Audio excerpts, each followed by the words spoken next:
It's Lee. It's Lee. Lee Lance. What's a ghost's favorite method of breaking up with somebody?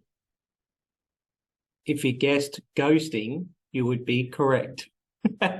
Bit of a pun to start this very sexy, I guess you would say, session, episode, whatever you want to call it. All right, so welcome everybody. I'm Lee of Lee Learns, and today we're going to be looking at ghosts. So I'm going to tell a little bit of a story that's going to happen later on. But prior to that, we're going to find out a little bit about them. Maybe we'll find out if they're actually real or not. I don't know. Some people say yes, some people say no. So before we begin, don't forget to like, subscribe, share, do all that really cool stuff. I really do appreciate it. So let's get into this right away, and we'll have a look and see what some of the experts have to say. And of course, that was a rhyme. You know it was a rhyme. It was a good rhyme. All right, so let's have a little look. We'll start with, what is a ghost? A ghost is a soul or spirit of a dead person or animal that is believed to be able to appear to the living. All right, in ghost lore, descriptions of ghosts vary widely, from an invisible presence to translucent or barely visible wispy shapes to realistic lifelike forms. All right, probably not the best structured sentence, but that's okay. Are they real though? That's the thing. Are they real? So we can forget that part because Halloween's already been and gone. Don't forget to check out my video for that. I did a video on Halloween not too long ago, my first video. All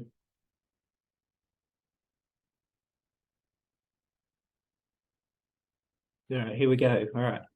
Many people believe ghosts are indeed real. Experts believe ghosts are the most common paranormal belief in the world.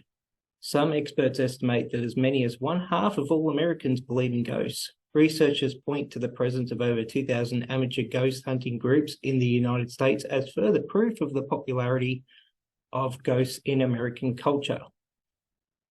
So why do they believe in it? Now, one reason is that so many people claim to have had personal experiences with ghosts. And of course, with my story, which you've got to stick around for, that was sort of a personal experience.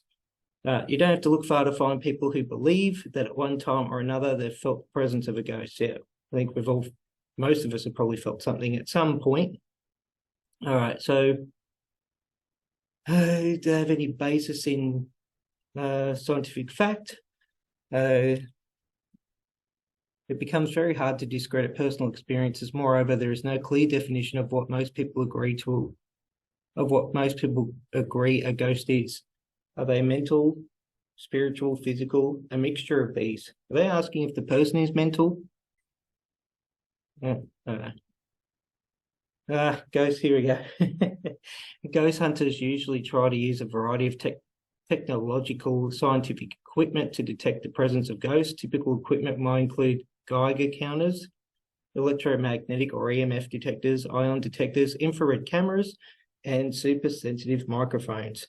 But of course, people might remember not too long ago, I think it was one of those ghost hunters shows. I think it's called Ghost Hunters or something,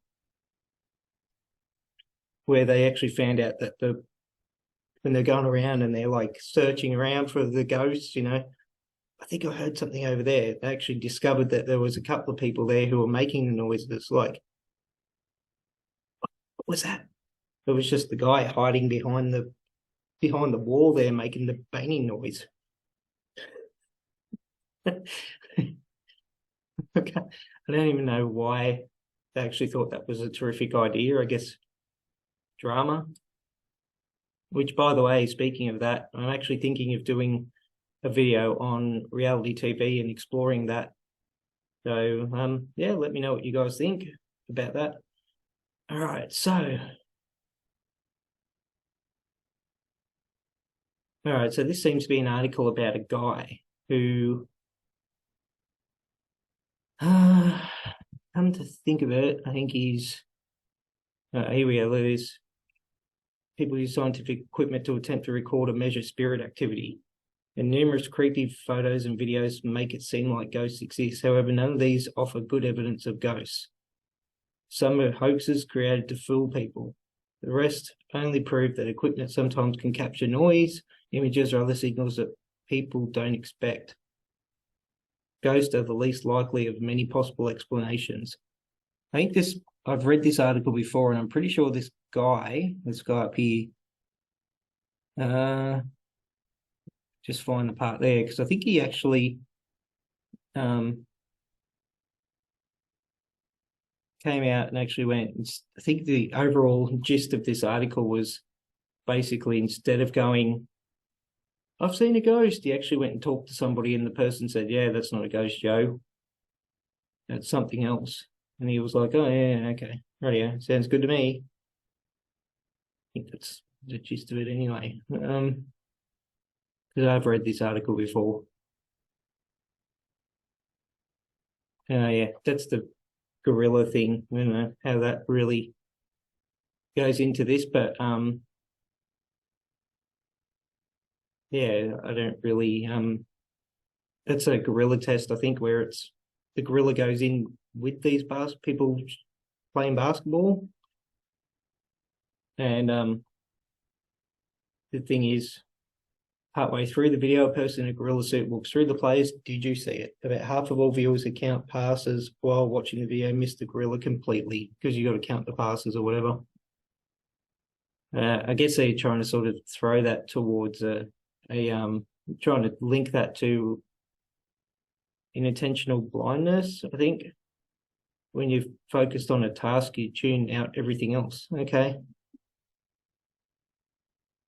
How can these things be related? Some strange experiences that people blame on ghosts involve unexplained sounds or movements. A window may seem to open all by itself, but if someone opened it and you just didn't notice it because you were absorbed in something else, that's a lot more likely than a ghost. Yeah, not if you live by yourself, though.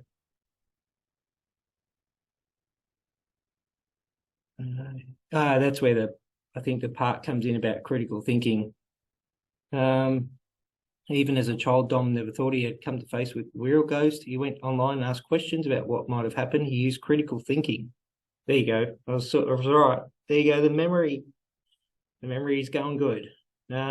He got the answers that he needed. So basically, he's like, yeah, look, it's not a ghost, and like I'm going to go and check out this other thing, and it's probably something else. Yeah, whatever.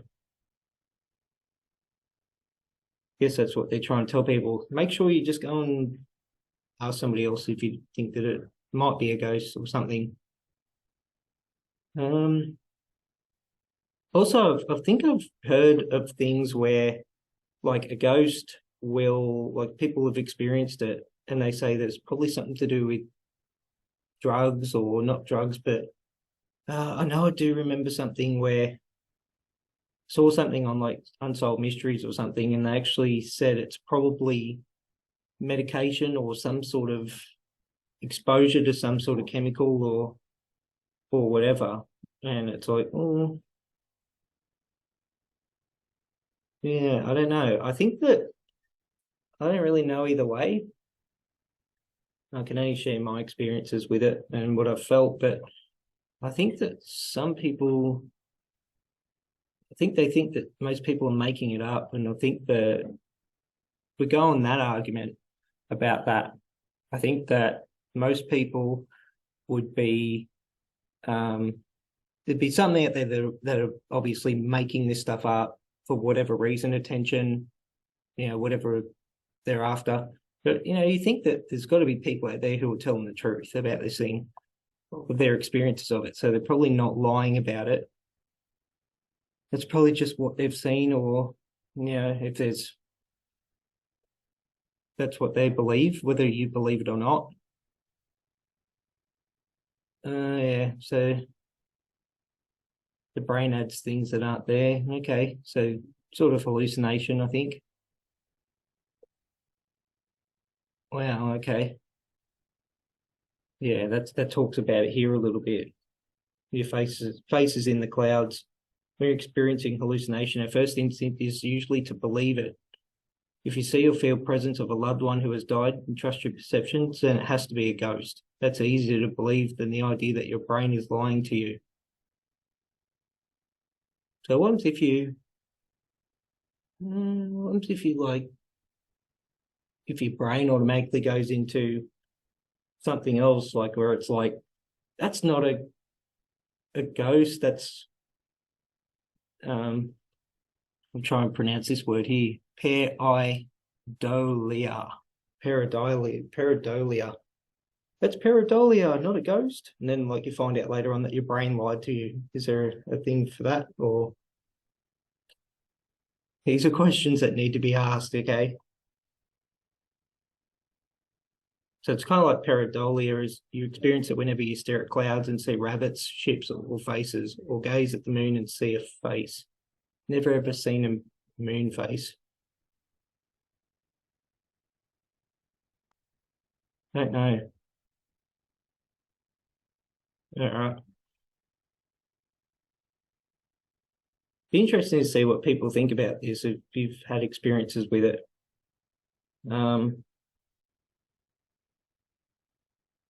Their data shows that you can't always trust your eyes, ears, or brain. If you can't trust those things, what can you trust? Although there's something about eyes, what you see is only like 0.5%. So anything that you see is like very minimal. Thank you. All right, so I'll stop sharing that. But I'm going to tell this story because I promised that I would. All right, so it's not a terrific story. Like, it's not going to be one that's like, oh, like a celebrity ghost story where there's I've got haunted by a demon or something. Because I feel like for me, ghosts don't seem to they're not attracted to me. Whereas I know people that say they've had heaps of ghosts, be attracted to them, they're attached to them. Whether or not they're telling the truth or not, it's open for debate, I think. But if we go by that idea, they've never been attracted to me. I don't know, they don't think I'm sexy or whatever else. So not a ghost magnet over here. All right, so, but I'll tell this story. And it happened 2015. Just thinking off the top of my head, it was 2015. And I was dating a girl and she had a property. Her grandparents had a property and we went to the property. So it was for a family reunion. And so her grandparents used to have the property, but it was actually also used for other people's, like her other family had built another house on there, but they kept the house that the grandparents lived in, if that makes sense. Now, the grandparents at this point had been deceased for a little bit, so a few years or whatever. Both of them died very close together. And so we had this reunion, heaps of people there, and my then girlfriend would say things like, all the time, she kept repeating the same story, which was, oh, I keep remembering my grandfather would come home because he was on a farm and he would come back and once he come back from the farm, you'd always hear the door open, like the door would slam right open, like, and he'd step in with these two, bang, bang, like where his boots would step on the floor. So there'd be two, and then he'd take them off. And she kept saying it all the time. I just remember him kept coming into the house and he'd hear the bang, bang, and then he'd take off his shoes. And then after that, like everything was going all right, but yeah, like people had left, nobody was around, and it was just us two in this house. And it was all right, yeah, winding down. And then all of a sudden, as we're in the middle of talking, we're disrupted by this loud bang noise, like a screen door bang. And there was two steps, bang, bang, and then nothing. And we both froze. It was like, whoa, what the hell was that? Like, what the hell? I raced to the door to check it out, and the screen door was held open with a piece of wood. So there was a wood rod on the screen door holding it open. And I looked out, and it was a still night, like no wind at all. And I looked at the door, and I'm like, what the hell? How could that have done that? The wood against it was just like right against it, so it couldn't have moved. And like there was just nothing. There's no way. But here we were. We both heard the noise. I mean, I don't talk to her anymore, but if somebody were to ask her about that story, she would say the exact same thing. Like both of us had the exact same story. And many people didn't believe us. Few people believed us because they were living in the house. Like some of the other relatives lived in the house. And they said that, yeah, I can remember hearing footsteps there. And that was pretty much my only ghost experience. I told you it wasn't the greatest story. No, the ghost turned up and waved to me or anything like that. I've actually got a friend who's adamant that he's seen a ghost, and he said that his ex-wife has seen the same ghost like 50 million times. Not sure. He seems pretty adamant about it. So, I mean, who knows? It's not beyond the realm of impossibility. So it's quite possible that this happens. So yeah, I don't know. I just think that I can only share my experience. She wasn't a drinker when this happened, so she wasn't drinking. She didn't drink alcohol. I probably had a couple of drinks. And so, I don't know. We both had the same story. Usually if it's made up, you kind of fall apart at the seams. So there you go. Let me know what you think about that story anyway. But yeah, I think I shall depart you now. All right, please hold the applause. No booze. Oh, that was the worst pun ever. All right. Okay, so yeah. Check out one of the other videos here. And I will chat to you later on. All right. Thank you for watching. Goodbye. Have a ghoulish day.